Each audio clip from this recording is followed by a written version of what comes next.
Төмөн олон та бүхнийхээ амар амгаланг айлтгая. Эвтэн Монгол мэдээллийн хөтөлбөрийн шинэ дугаар эхэлж байна. Анхаарлаа хандуулна. Монгол улсын ерөнхийлөгчийн сонгуульд Монгол Ардын намаас нэр дэвшиж байгаа Мегомбын их хуульд сонгуульт ажлынхаа хүрээнд Монгол орны өнцөг булмөртөөгөө иргэдтэйгээ уулзалт зохион байгуулж Монгол төр, Монгол гэр мөрийн хөтөлбөрөөр танилцуулж байгаамаа. Баруун Таван аймагт ажиллах үеэрээ бэлтгэсэн нэвтрүүлгийг та бүхэн хүлээн авч үзсэн үү?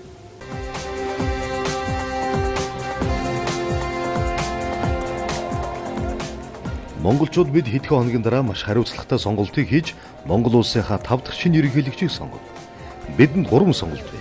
Энэ дотроос мэдлэг боловсрал, төрийн ажлын туршлага, ноён нуруу, тулах, гадаад улсад эх орноо төлөөлөх төрийн тэргүүнгээд олон талаас нь хараад үзвэл сонголтгүй Мегомбын энх хул байгаа.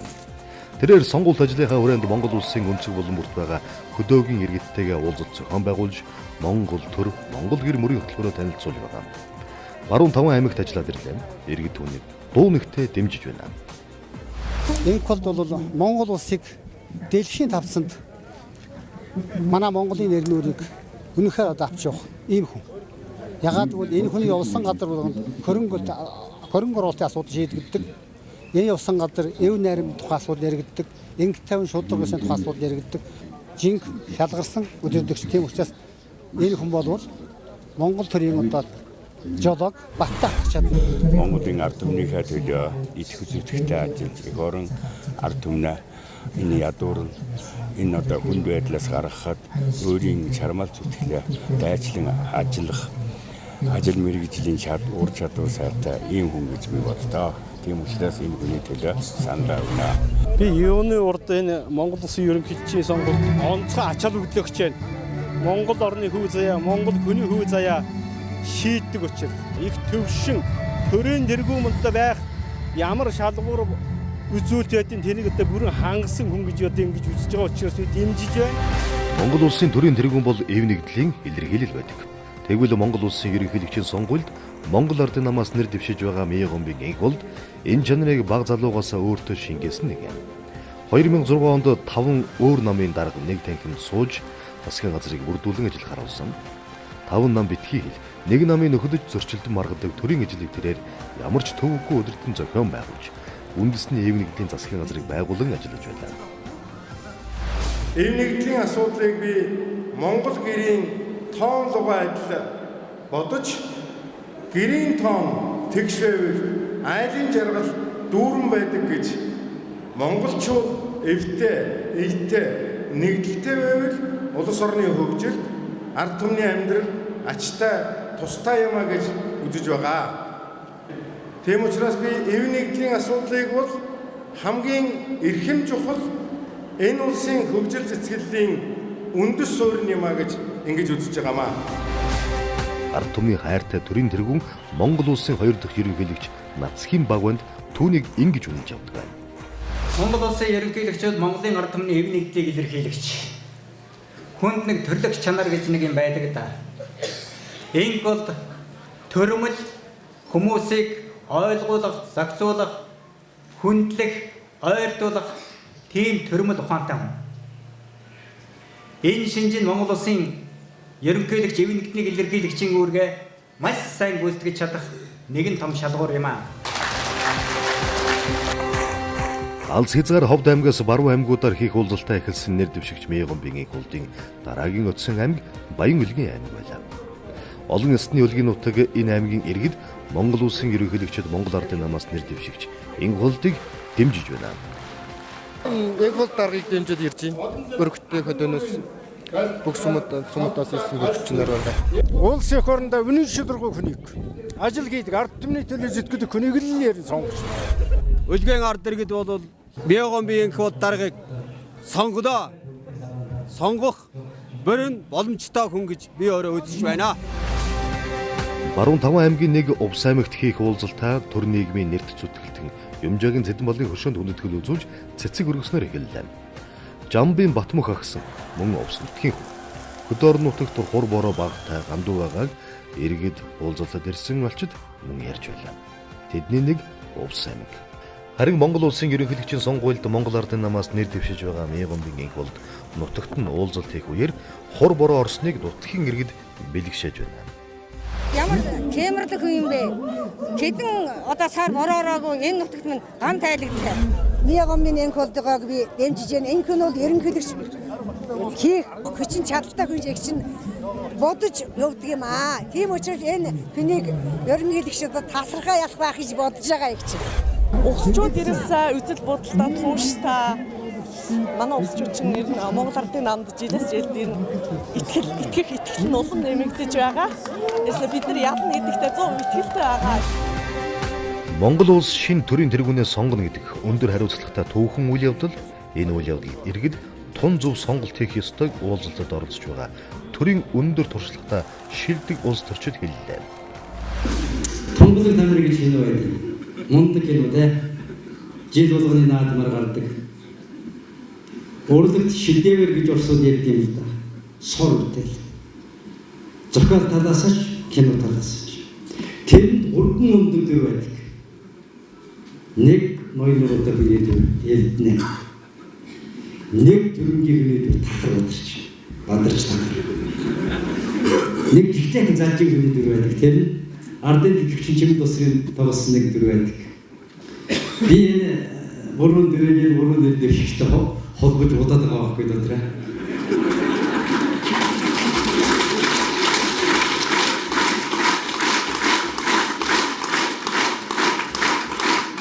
Тэгээд ойролцоо юм бодогдоод байгаа маа. Энийг бол тэр харахтаа нэг шигмэгийн нөхөр. Энэ болцгоорч газаскаж тэгээд гэрэ мартчихад өдөр шингүй яваад байдаг. Ноёнор үлөөдөртөө ашиглахгүй. Жиргээ батлыг харахад бадарч тахаж шиг харагдаад байна. Мохот өргөж. Нөгөө баатрын харахаар тэр хөлгөл амбар харагдаад байна. Мохот зайлтай.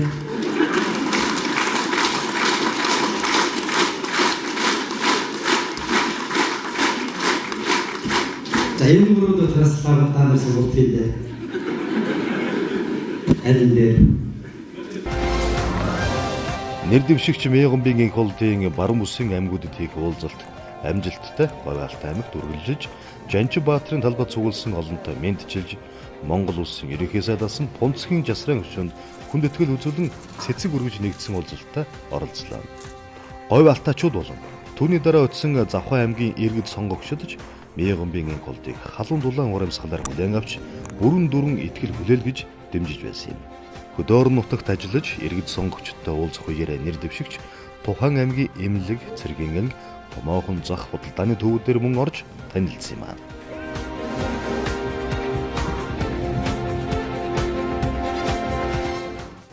Нэр дэвшигч Мягомбын энхолд сонгуулийн сурталчилгааны хугацаанд иргэд сонгогчдод уулзалт хийсэрнэ.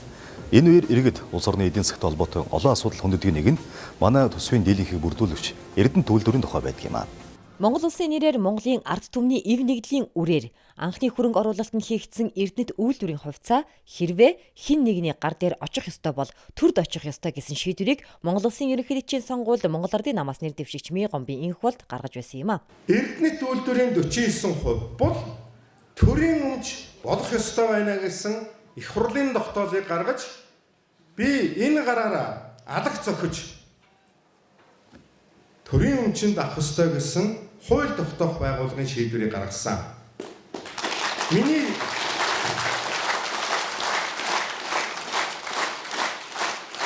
эдгээр үнэлэлт дүгнэлт шийдвэрүүд бодиттой ажил болж хэрэгжиж чадахгүй байгаа юм аа.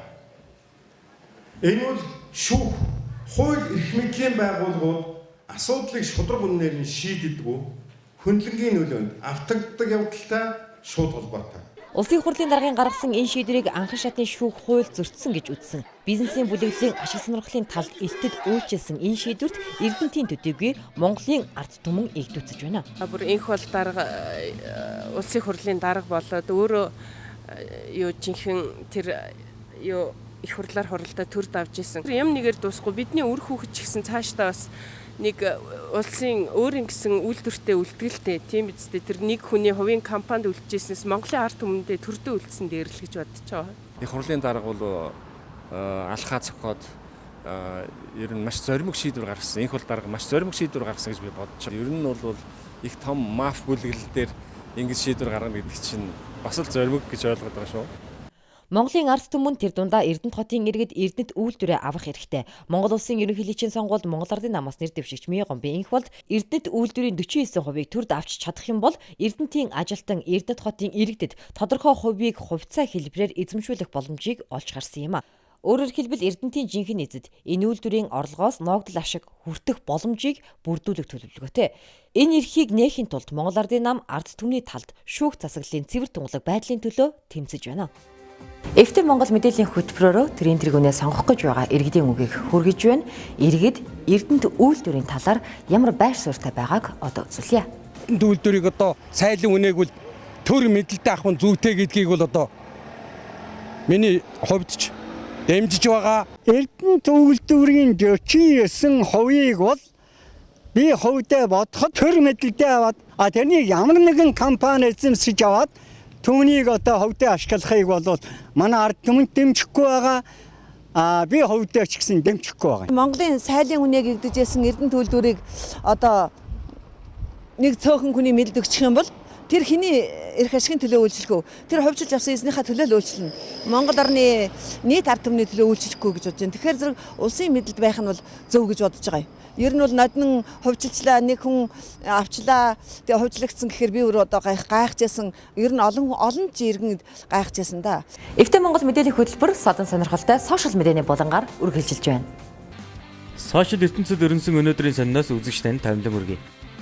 Өчигдөр буюу 17-ны өдөр Эрдэнэт хотын иргэдэд уулзалт хийхээр очсон ардчилсан намын нэр дэвшигч Халтмаагийн Баттулгын эрдэнчүүд чагсаал цуглаанаар хүлээн авлаа. Эрдэнэтийн иргэд түүний худалдаа хөгжлийн банкаар дамжуулан Эрдэнэтийн үйлдвэрийн 49% хувьдаа авах гэсэн асуудлыг эсэргүүцэн уриал оозон барьж чагссан байна. Хувьсгалт намаас нэр дэвшигч Сайнхүүгийн Ганбаатарын Мөний шашны удирдлагуудаас 50 сая вон хандив нэрээр авч байгаа нуус бичлэг цахим орчимд засагдж олонний анхаарлыг татлаа. Мөн залуусын хайртай дуучлалын нэг болох дуучин Эминэн Facebook хуудасаараа дамжуулан сэтгэлээ хийсэн нь залууст хүрчээ. Тэрээр нэг баг болж хамтарч ажиллаж чадах хүнийг л би сонгоно. Энэ бол миний үнцэг Эвтэ Монгол гэж хэлсэн. Тэгвэл Twitter орон зайд дараах жиргэнүүд олонний анхаарлыг мөн л татлаа. Ардчлалын анхдагчийн нэг жиргээч Эрдэнийн Батул аллах хүчирхийлэлээр сүрдүүлсэн конспирацийн зохиолоор хийсэн PR-тай сонгуул хизээч болж байгаагүй. Криминал төр мэдлэж байна шүү. Тэгин жиргээч Ганбаатарын Мөнөөс авсан 50 сая вон баригдчихлаа. Мөрөөдлөн талаар болсон их баяр одоо яаж байгаа бол гэжээ. Мөн жиргээч Баттулга цэвэр Монгол эр хүнд шалтгаан хайгаа зүхтаадаг, нурддаг, туулаан зүрх зөхгүй дээ. Бод гэж жиргэжээ. Офшорын хаан тус. Энэ улсын хэмжээшгүй эрхт эзэн хаанаар Эрдэнэсийн сангийнхаа мөнгийг энэ тэмдгийн дансанд мартчихдаг баяр цаг тодорсон. Сая доллар халаасандаа мартчихдаг түүнийг сайлж магтахаас илүүтэйгээр өөчилж гоочлон муулж байв. Манан офшорын вант улсын хаанаас хамсаатнаар тодорсон манай хэд харин тэгсгээд алга болчихов. Эд хөрөнгө эрх мэдлээсээ ичих хэмжээнд хүрчихсэн тэр цагт харин цоригсон хурц харцтай цоохор хар дээлтэй Монгол тэрбум доллар офшор дансанд ганцаараа нуусан байсныг нь талхны үнийг судалж авсан ган хуйг олжхон тэр. 1 сая доллар офшорт мартснараа хаан судалд заларсан баяр цогт хүү. 1 тэрбум доллар болтол офшорт мөнгөө нуусан тулгад ялгдах тэрэ. Аргагүй л Монгол ял. Офшор бүсийн шинэ хаанаараа тэрбум доллартай бат тулг тодров. Хилам хизээд дагуулдагч хэмжээшгүй их баян гэдгээ бусдад тунхагладаг хааны титмээ шинэ хаан гардан авлаа. Цахим орчны содон мэдээлэлээр маргааш уулзалтлаа түр баяртай үзэгчтэй. Эвтэ Монгол мэдээллийн хөтөлбөр өндөрлөж байна. Хамт байсан танд баярлалаа. Маргааш шинэ дугаараар иргэн уулзъя. Баяртай үзэгчтэй. Энэ Монголын шүүхийн түүхэнд байгаагүй боломж явуулж шүү. Энэ аюултай юм болж. Захиалгаар хэрэг шийддэг. Шүүх хэтэрхий нэг эсхий юм уу нэг хүний одоо хараа хяналтанд байна. Шүүх хууль хяналтын байгууллага жинкнээс хараад болж хувирсан. Энэ 8 жилийн хамгийн том сохгийн нэг гэж би хувьдаа ойлгоод байгаа шүү дээ. Шүүхэн л одоо зөв шийдвэр гаргаад байдаг болчих юм бол нийгэм хөгжих гээд байгаа байхгүй. Энийг л засах тухай ярьж байгаа юм. Энийг хэвийн байдал оруулъя гэх юм бол буур суурьтайгаар нэг голдон дээр тарагдалаа. Хүний эрх чөлөөг бүх нээстэй дэлж шүүх засаглалыг улс төрийн нөлөөллөөс ангид байлгана. Эвтэ Монгол ээлтэй төр Мие Гомбын энх болт.